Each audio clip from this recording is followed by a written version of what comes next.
Good morning, student. Welcome you.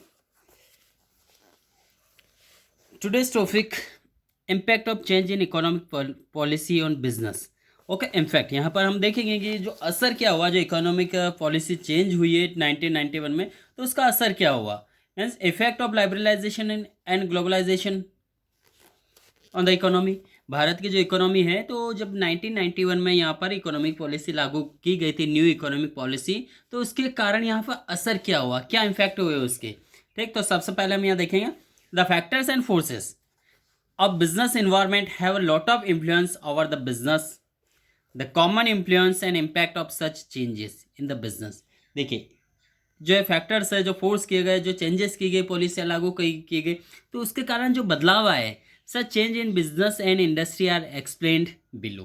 ठीक, जो भी चेंजेस आए हैं वो यहाँ नीचे एक्सप्लेन किए जा रहे हैं।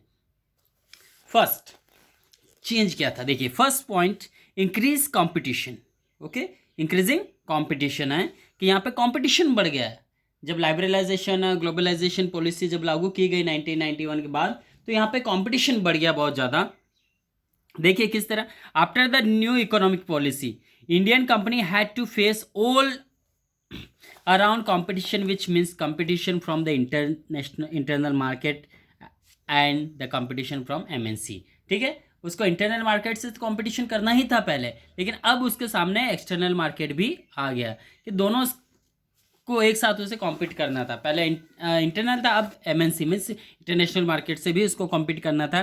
The companies which could adopt latest technology and which were having the large number of resources could only survive and face competition, and which company can could exist in the market, which है which could have adopt latest technology, जो company latest technology adopt करती है, latest technology का use करती है, and which have having large number of resources, जिसके पास बड़ी संख्या में, बड़े नंबर्स में रिसोर्सेज अवेलेबल है, could only survive and face the competition, वही सर्वाइव कर पाएगी या फेस कंपटीशन को फेस कर पाएगी, अदरवाइज लोकल कंपनी को वहाँ से जाना होगा।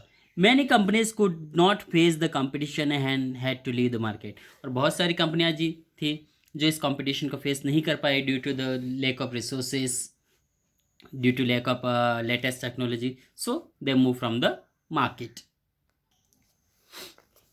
सेकेंड, फॉर एन एग्जाम्पल, देखिए इसमें एग्जाम्पल देखेंगे कि ऐसी कंपनियां मार्केट से बाहर चली गई जिसके पास रिसोर्सेज की कमी थी या लेटेस्ट टेक्नोलॉजी नहीं था, जो ट्रेडिशनल तौर पे प्रोडक्शन कर रही थी, ऐसी कंपनियां मार्केट से बाहर चली गई। अब देखिए यहाँ एग्जाम्पल देखेंगे, for an example prior of 1991, इससे पहले देखिए banking sector, insurance, telecommunication, etc was only with public sector. ये जो बैंकिंग है, इंश्योरेंस, टेलीकम्युनिकेशन, यही पब्लिक सेक्टर में एंजॉय कर रहे थे, इन्हीं का वर्चस्व था।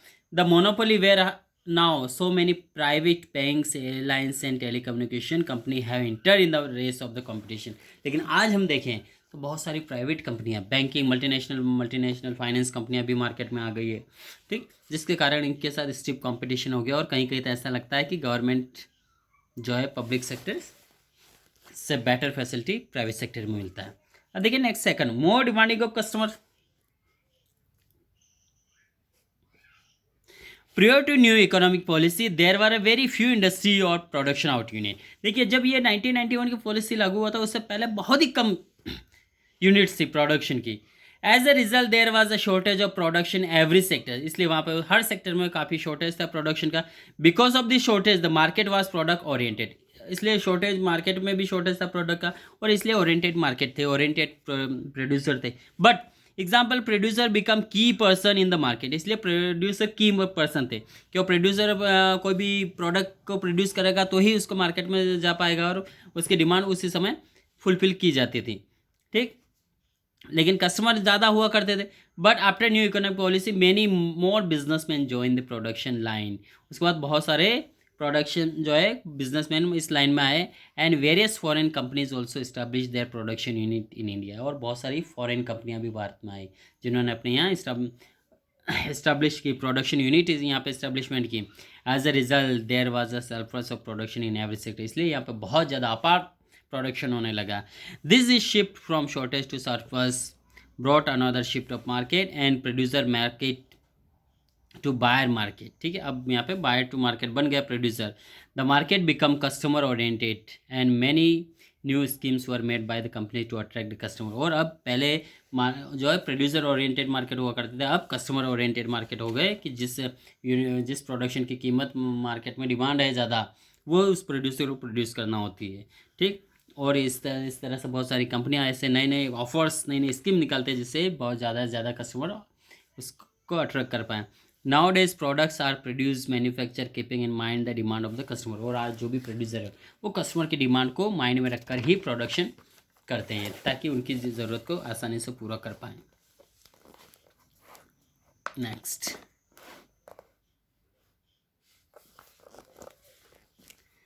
Rapid change. Okay, rapid change, technology environment, rapid change, बहुत तेज बदलाव हुआ इन्वायरमेंट में, टेक्नोलॉजी इन्वायरमेंट पे।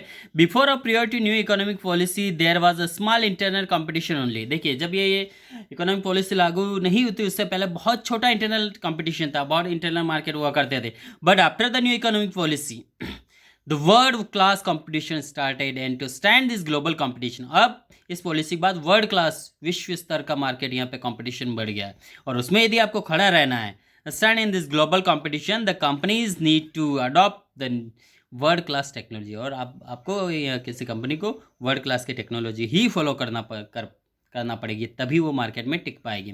To adopt and implement the world class technology the investment in research and development department has to increase. अब देखिए, नए नए जो इन्वेस्टमेंट, रिसर्च, डेवलपमेंट डिपार्टमेंट बढ़ रहे हैं। हर एक व्यक्ति, हर एक बिजनेस में ये कोशिश कर रहा है कि कुछ नए तरह से प्रोडक्शन हो ताकि उसके प्रोडक्ट की डिमांड मार्केट में ज़्यादा हो। हर एक जगह इनोवेटिव रिसर्च चल रही है। Fourth, necessity for changes. देखिए, नेसेसिटी फॉर चेंज, और ज़रूरी है, यदि आप ट्रेडिशनल या पुराने तरीके से प्रोडक्शन करेंगे तो आपके प्रोडक्ट मार्केट में नहीं टिक पाएंगे, इसलिए ज़रूरी है necessity for change according to new economic policy, according to new techniques, new demand of the customer. So you have to must change your policy, production policy. Prior to 1991 businessman enterprise could follow stable policy। उस समय stable एक लगातार policy से ही production करते थे, but for a long period of time. But after 1991 the business enterprises have to modify their policy. अब उनको modify करना पड़ी, बदलना पड़ी policy and operation from to time, और टाइम टू टाइम उस ऑपरेशन को भी उनको बदलना पड़ा। ओके,